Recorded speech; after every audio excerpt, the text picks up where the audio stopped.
Mini-capsule sur l'utilisation spécifique du Moodle dans les cours de langue.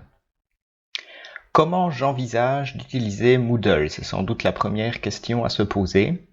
Si on se limite à considérer 3 pôles pour les outils Moodle, on a des outils de communication avec le forum, le chat ou les visios, des activités avec des tests et des devoirs, des sondages, etc.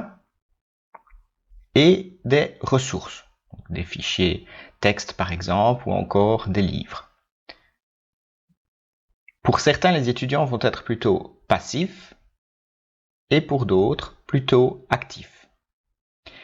L'équilibre va se trouver dans une zone qui est propice à la scénarisation.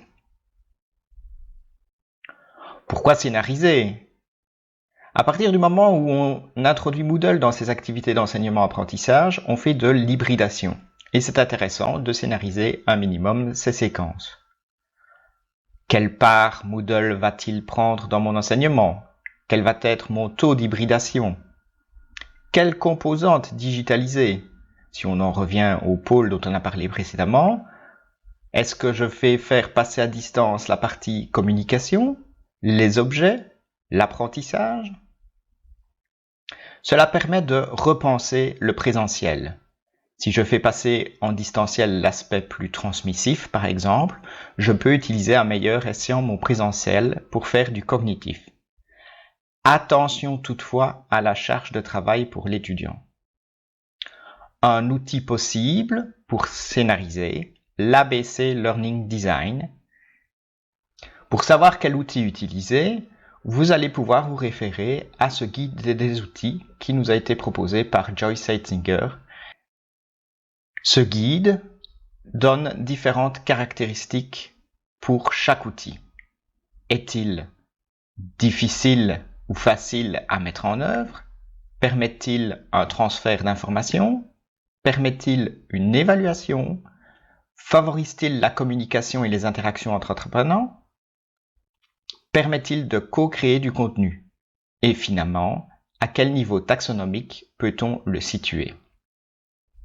Pour ce qui concerne les cours de langue à présent, si on fait un petit tour de la littérature, on va voir que la plupart des articles mentionnant l'utilisation de Moodle dans le cadre d'un cours de langue concernent un peu la lecture, mais surtout la compréhension à l'audition. Les deux principaux modes d'utilisation sont comme ressources complémentaires au cours ou comme activité intégrée dans le cadre d'une classe inversée. Dans la plupart des cas, une majorité d'étudiants et d'enseignants estiment que l'utilisation de Moodle améliore l'apprentissage.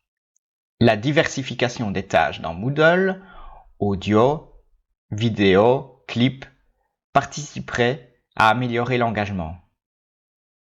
Finalement, la flexibilité. Les étudiants peuvent accéder aux ressources quand ils le veulent, à leur propre rythme, en zappant les tâches qui ne lui conviennent pas. On peut faire donc de l'individualisation de l'apprentissage. Évidemment, il n'y a pas que des avantages. L'utilisation de Moodle peut également provoquer une surcharge de travail, particulièrement au moment de l'implémentation pour l'enseignant, donc ne pas vouloir tout faire en même temps, et éventuellement pour l'étudiant, si l'hybridation provoque un déséquilibre dans la charge de travail. On en a déjà parlé.